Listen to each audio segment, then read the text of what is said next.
estamos ya al trote, ¿no es cierto?, en el calendario electoral y que empieza a perfilarse la campaña.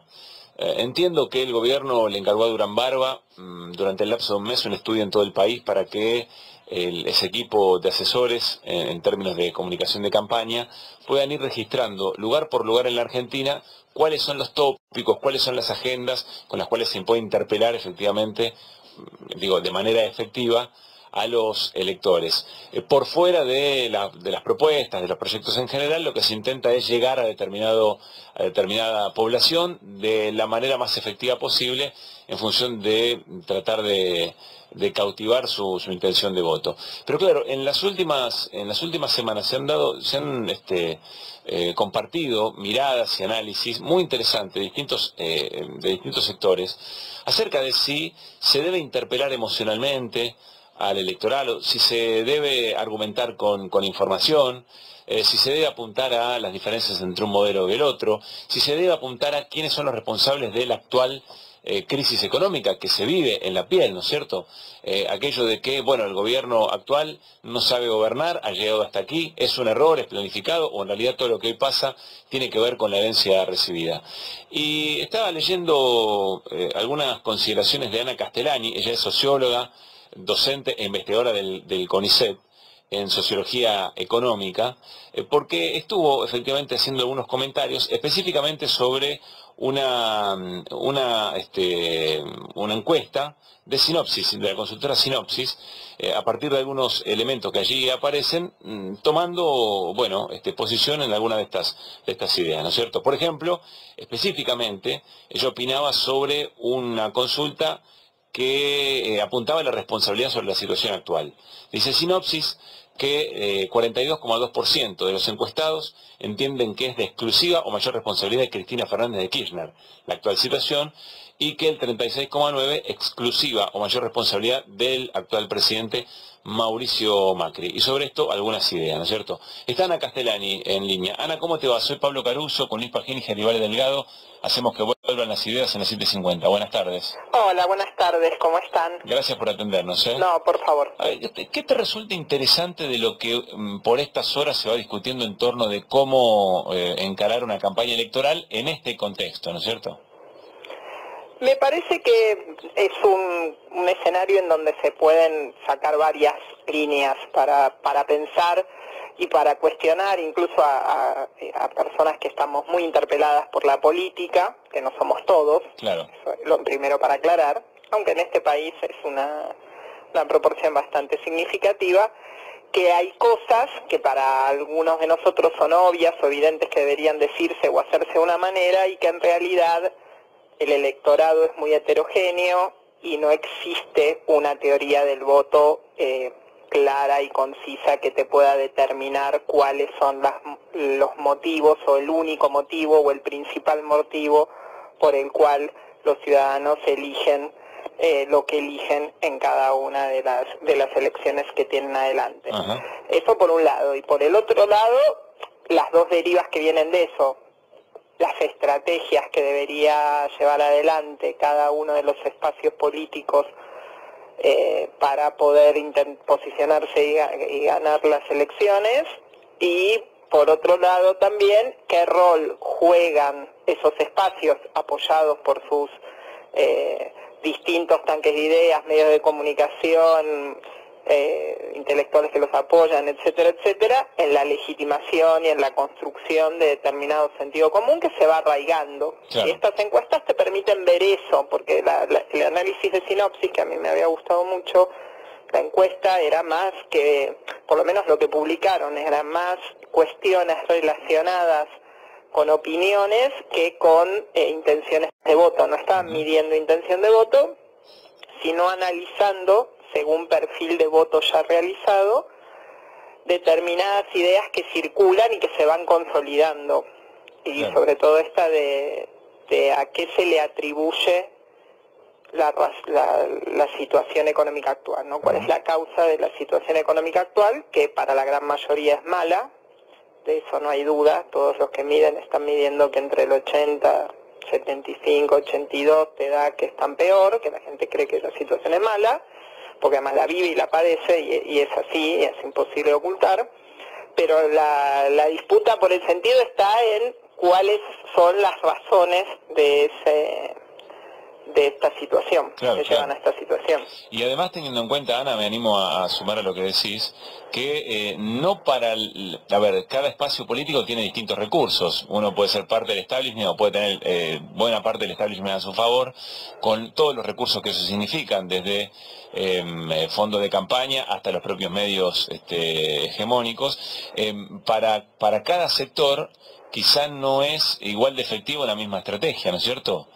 No, además porque apunta, a ver, cada uno de los sectores, para empezar, el oficialismo, sea cual sea, de cualquier signo, siempre tiene una ventaja en términos de recursos.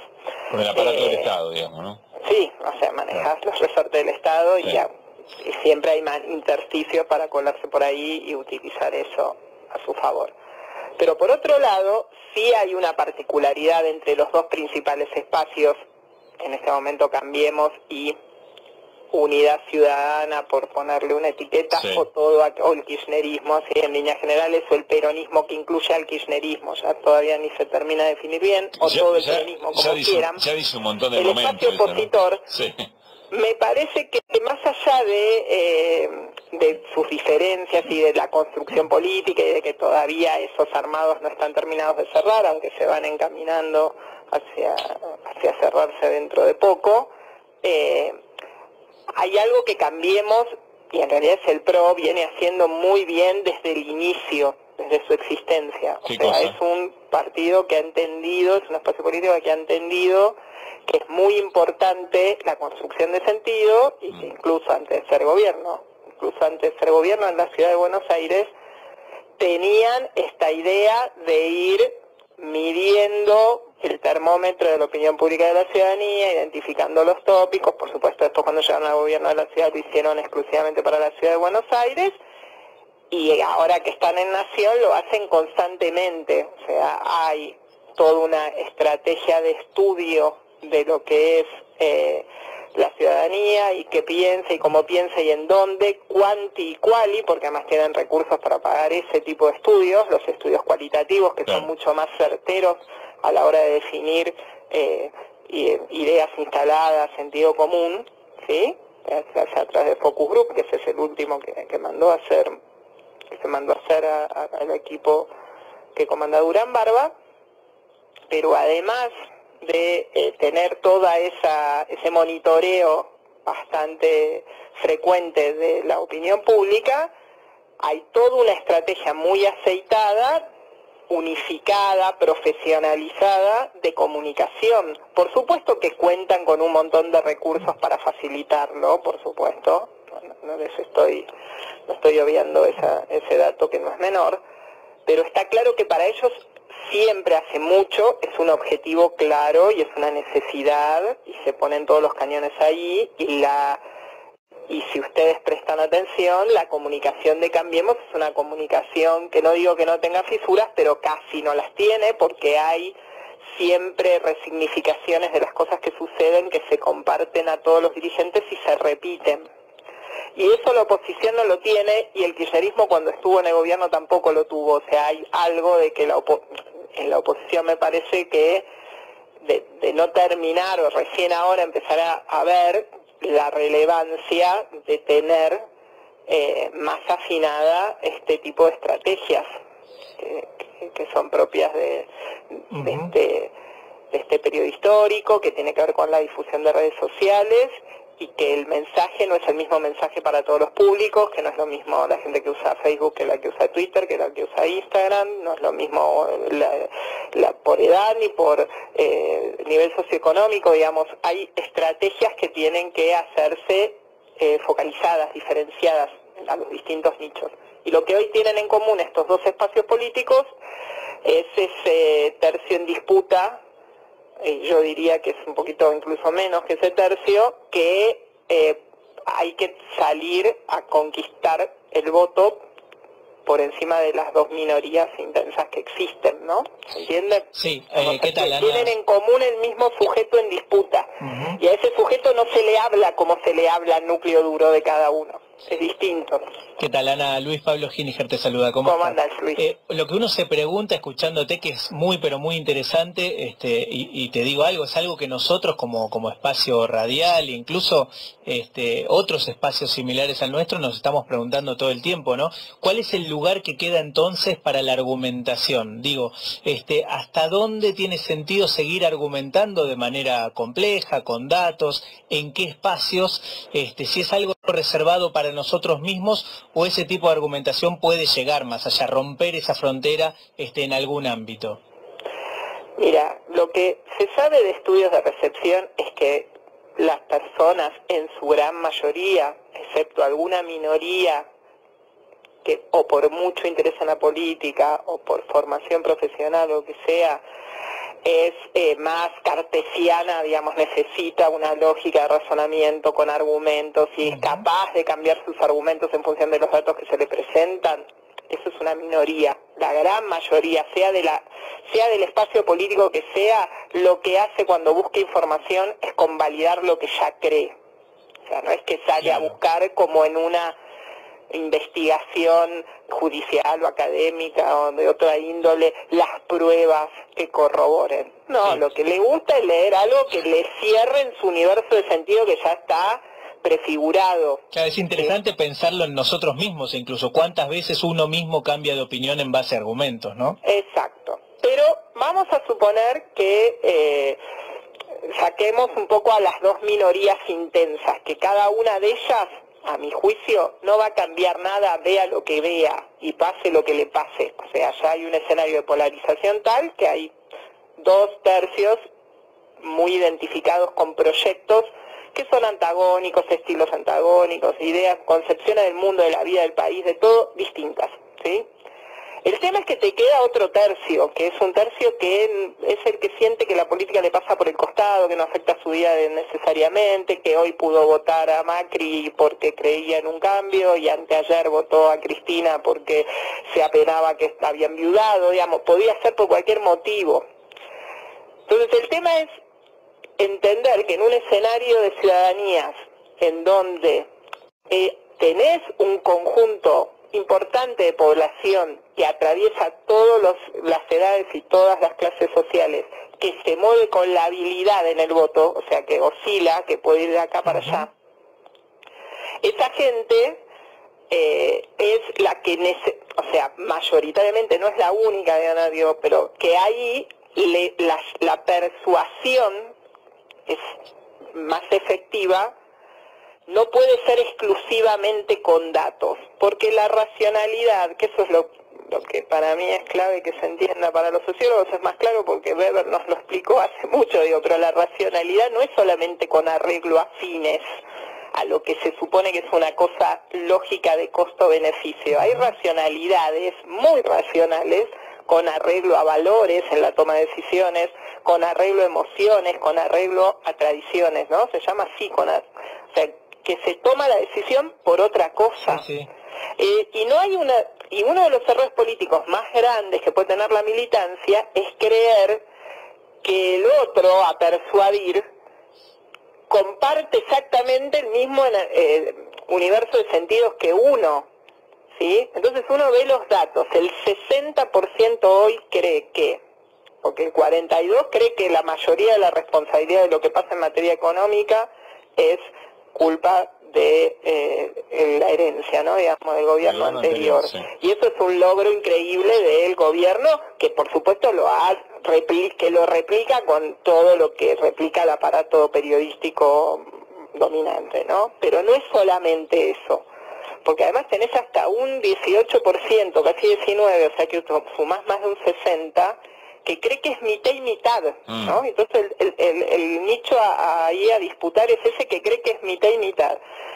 Si un militante político del espacio opositor, viendo estos datos, se va a dedicar a la culpa es exclusiva de Macri, o sea, si se centra exclusivamente en eso, para mí, en mi opinión, no persuade.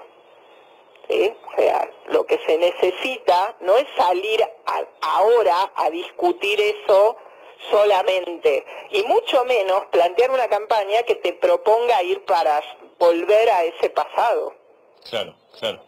O sea, vos tenés que hacer si tenés que el 60%, por las razones que ya sabemos, cree que la mitad, de la mitad para arriba, desde el 50, 75, 100% de la responsabilidad desde Cristina Kirchner, como dice el análisis de Sinopsis, más allá de que ya sabemos que hay un montón de poderes fácticos que operan para que esta interpretación ya se haya instalado, bueno, se instaló. El dato que tenés es que se instaló. Si se instaló, la campaña no la podés salir a hacer vendiendo un voto nostalgia. Volvamos a estar como estábamos antes, porque efectivamente hay un 60% de la población que cree que antes estábamos mal, aunque ahora estemos peor. Claro, claro. O sea, hay gente que cree que ahora estamos peor, en parte porque antes estábamos mal, y en parte porque el gobierno actual no supo salir adelante, corregir los errores, hacer las cosas bien. Ana. Entonces, así como digo que el gobierno logró instalar lo de la pesada herencia con éxito, y por eso para mí la estrategia de vender voto nostalgia no sirve, más allá del núcleo duro que ya está convencido, la estrategia que tenés que hacer para poder salir y ponerte a mostrar otra cosa es trabajar con algo que también ya está instalado, que es que este gobierno no sabe gobernar, porque eso también es un dato que no midió Sinopsis, que midió otra consultora y que ayer publicó Clarín, que es que el 60% de la gente no lo volvería a votar al gobierno porque cree que no saben gobernar. Así como también está instalado que gobiernan para los ricos, ¿no? Sí, claro, claro. Ana, entonces no es salir a discutir, no es un artículo científico, una tesis de que bueno, si en realidad no saben o en realidad sí saben y vinieron a hacer esto, que es la típica que te dice el militante. No tenés que salir a decirle eso a la Ana, gente. te quería preguntar, porque nos quedan 2 minutos nada más, antes de las noticias. No, se entendió perfectamente lo que querías decir. Vos al pasar dijiste algo así como en las redes sociales, o la gente va a buscar a los lugares cosas que le ratifiquen su pensamiento, y muy rápidamente fui hacia las redes, ¿no? Y cómo operan en ese sentido, teniendo en cuenta que se generan como microclimas desde donde no se sale de su propio pensamiento. Pensando en esto, que incluso vos estás mencionando una nota en Clarín y, por ejemplo, a mucha gente no le llega sino a través de su propia configuración de red social. ¿Cómo se hace para trabajar esto y para que otras informaciones le lleguen a los no convencidos? Yo creo que hay dos estrategias de campaña posible. Una, la que van a hacer los que efectivamente sean los candidatos y tengan que hacer una comunicación pública en los espacios públicos que elijan con el formato que decidan. Sobre esa yo no opino porque yo no estoy en ninguno diseñando de la campaña a nadie. Ahora, los militantes de un espacio político y en el espacio opositor tenemos algo muy valioso que es la militancia territorial, o sea, es el contacto concreto con la gente. Entonces me parece que si tenemos un grupo de militantes tan grande, sería bueno tener una orientación más clara y un análisis más preciso que salga de los propios límites del grupo de pertenencia de uno, de cómo se sale a persuadir al votante que está disconforme, que votó a Macri en el 2015 y que está disconforme con los resultados de su gestión, e incluso que cree que la mitad de la responsabilidad es de Cristina, de que estemos así.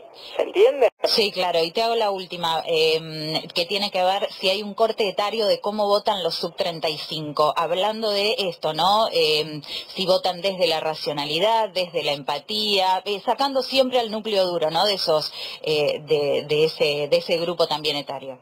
En el grupo de los indecisos, la mayoría son menores, son los más jóvenes, digamos, son grupos etarios más jóvenes. Ajá.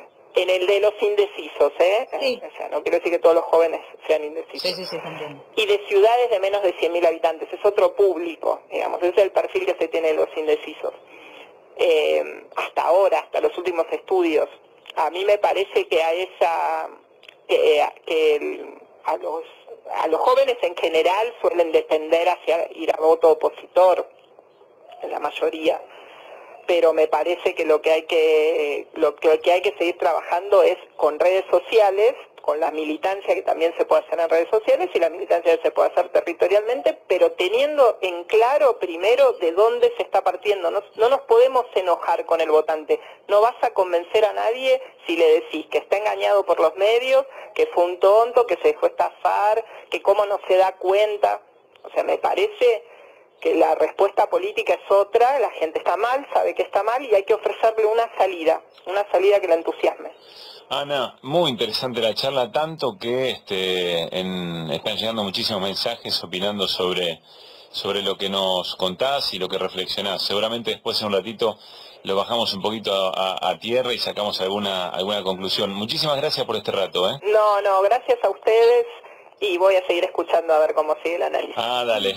Ana, gracias, un abrazo grande. Un abrazo enorme. Ana Castellani es doctora en Ciencias Sociales, magíster en Sociología Económica, investigadora del CONICET, publicó mucho trabajo sobre la relación entre Estado, las élites económicas y el desarrollo en nuestro país. Les recomendamos enfáticamente sobre todo el análisis que hace de las élites económicas en la Argentina, docente universitaria.